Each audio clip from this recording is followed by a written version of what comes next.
Juan, ika-4 na kabanata. Nabalitaan ng mga Pariseo na si Jesus ay mas maraming nahihikayat na maging alagad at nababautismuhan kaysa kay Juan. Nalaman ito ng Panginoon.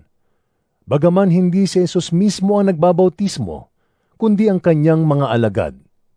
Kaya umalis siya sa Judea at bumalik sa Galilea. Kailangan dumaan siya sa Samaria. Dumating siya sa isang bayan na tinatawag na Sicar. Malapit ito sa bukid na ibinigay ni Jacob sa kanyang anak na si Jose. Dito matatagpuan ang balon ni Jacob. Dahil napagod si Jesus sa paglalakbay, umupo siya sa tabi ng balon. Halos katanghalian na noon. May isang Samaritanang dumating upang umigib. At sinabi ni Jesus sa kanya, "Maaari bang makiinom?" Wala noon ang kanyang mga alagad dahil sila'y bumibili ng pagkain sa bayan. Sinabi sa kanya ng babae, Ikaw ay Hudyo at Samaritana naman ako. Bakit ka humihingi sa akin ng inumin? Sinabi niya iyon sapagkat hindi nakikihalubilo ang mga Hudyo sa mga Samaritano.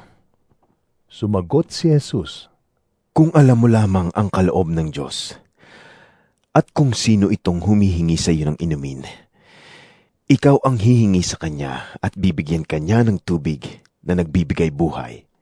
Nagsalita ang babae. Ginoo, malalim ang balong ito at wala ka namang pansalok. Saan ka kukuha ng tubig na nagbibigay buhay? Ang balong ito ay pamana pa sa amin ng aming ninunong si Jacob. Dito siya uminom, gayon din ang kanyang mga anak at mga hayop. Higit ka pa ba sa kanya? Sumagot si Jesus, Ang bawat uminom ng tubig na ito'y muling mauuhaw. Ngunit ang sinumang uminom ng tubig na ibibigay ko sa kanya ay hindi na muling mauuhaw kailanman. Ang tubig na ibibigay ko ay magiging batis sa loob niya at patuloy na bubukal at magbibigay sa kanya ng buhay na walang hanggan. sinabi ng babae, Ginoo, bigyan po ninyo ako ng tubig na iyan upang hindi na ako mauhaw. Ni pumarito pa upang sumalok muli. Umuwi ka at isama mo rito ang iyong asawa. wika ni Jesus. Wala akong asawa. Sagot ng babae. Sinabi ni Jesus, Tama ang sinabi mong wala kang asawa, sapagkat 5 na ang iyong naging asawa, at ang kinakasama mo ngayon ay hindi mo asawa. Totoo nga ang sinabi mo. Sinabi ng babae, Ginoo, palagay ko ay isa kang propeta. Dito sa bundok na ito, sumamba sa Diyos ang aming mga ninuno. Ngunit sinasabi ninyong mga Hudyo na sa Jerusalem lamang dapat sambahin ng Diyos. Sinabi naman ni Jesus, Maniwala ka sa akin. Darating ang panahon na sasambahin ninyo ang Ama, hindi na sa bundok na ito o sa Jerusalem. Hindi ninyo kilala ang inyong sinasamba.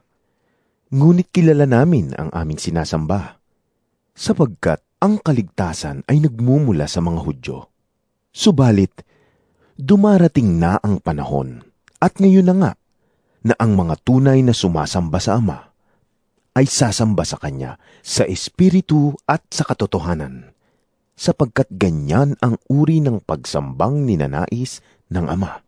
Ang Diyos ay Espiritu, at ang mga sumasamba sa Kanya ay dapat siyang sambahin sa Espiritu at sa katotohanan. sinabi ng babae, Nalalaman ko pong darating ang Mesiyas, ang tinatawag na Kristo. Pagdating niya, siya ang magpapahayag sa amin ng lahat ng bagay. Akong kausap mo ngayon, ang iyong tinutukoy. sabi ni Jesus. Dumating ang kanyang mga alagad ng sandaling iyon, at nagtaka sila nang makita nilang nakikipag-usap si Jesus sa isang Samaritana. Ngunit isa man sa kanila'y walang nagtanong sa babae, Ano ang kailangan ninyo? Wala ring nagtanong kay Jesus, Bakit ninyo siya kinakausap? Iniwan ng babae ang kanyang banga, bumalik sa bayan at sinabi sa mga taga roon, Halik kayo! Tingnan ninyo ang taong nagsabi sa akin ng lahat ng ginawa ko. Siya na kaya ang Kristo? Kaya't lumabas ng bayan ang mga tao at nagpunta kay Jesus. Samantala, makailang ulit na sinabi ng mga alagad kay Jesus. Rabi, kumain na kayo. Ngunit sumagot siya. Ako'y may pagkaing hindi ninyo nalalaman. Kaya't nagtanong-tanungan ang mga alagad. May nagdala kaya sa kanya ng pagkain? Sinabi sa kanila ni Jesus. Ang pagkain ko'y ang tuparin ang kalooban ng nagsugo sa akin at tapusin ang ipinapagawa niya sa akin. Hindi ba sinasabi ninyo, 4 na buwan pa at anihan na? Sinasabi ko naman sa inyo, masdan ninyo ang mga bukid, hinog na ang trigo at handa ng anihin. Ang umaani ay tumatanggap ng kabayaran at nagtitipon ng bunga para sa buhay na walang hanggan. Kaya't magkasamang magagalak ang nagtatanim at ang umaani. Dito nagkakatotoo ang kasabihang, iba ang nagtatanim at iba naman ang umaani. Isinugo ko kayo upang anihin ang hindi ninyo itinanim. Iba ang naghirap dito at kayo naman ang umani ng kanilang pinaghirapan. Maraming Samaritano sa bayang iyon ang naniwala kay Jesus dahil sa patotoo ng babae. Sinabi niya sa akin ang lahat ng aking ginawa. Sinabi niya sa akin ang lahat ng aking ginawa. Kaya't pumunta sila kay Jesus at nakiusap na tumigil muna siya roon. At tumigil nga siya roon sa loob ng 2 araw. At marami pang sumampalataya nang mapakinggan siya. Pagkatapos, sinabi nila sa babae, Naniniwala kami ngayon, hindi na dahil sa sinabi mo, kundi dahil sa narinig namin siya. Alam na naming siya nga ang tagapagligtas ng sangkatauhan. Pagkaraan ng 2 araw, bumalik si Jesus sa Galilea. Si Jesus na rin ang nagpatotoo na ang isang propeta ay hindi iginagalang sa sarili nitong bayan. Pagdating niya sa Galilea ay mabuti ang pagtanggap sa kanya ng mga taga roon, sapagkat nasa Jerusalem din sila noong pista ng Paskwa at nakita nila ang lahat ng kanyang ginawa roon. Nagpunta muli si Jesus sa Cana sa Galilea, kung saan ginawa niyang alak ang tubig. Sa bayan naman ng Capernaum ay may isang pinuno ng pamahalaan. Ang anak niyang lalaki ay may sakit at naghihingalo na. Nang mabalitaan niyang bumalik si Jesus sa Galilea mula sa Judea, pinuntahan niya ito at pinakiusapang pumunta sa Capernaum upang pagalingin ang kanyang anak. Sinabi sa kanya ni Jesus, Hanggat hindi kayo nakakakita ng mga himala at mga kababalaghan, kailanman ay hindi kayo sasampalataya. Ngunit sinabi ng pinuno, Tayo na po, Panginoon, bago mamatay ang aking anak. Sumagot si Jesus.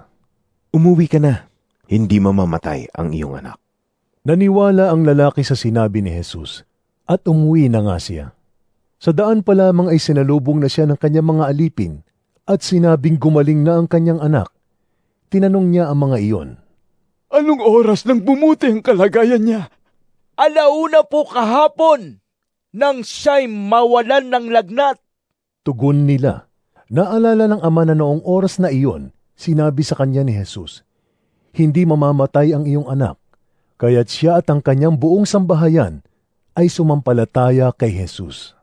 Ito ang pangalawang himalang ginawa ni Jesus sa Galilea pagkagaling mula sa Judea.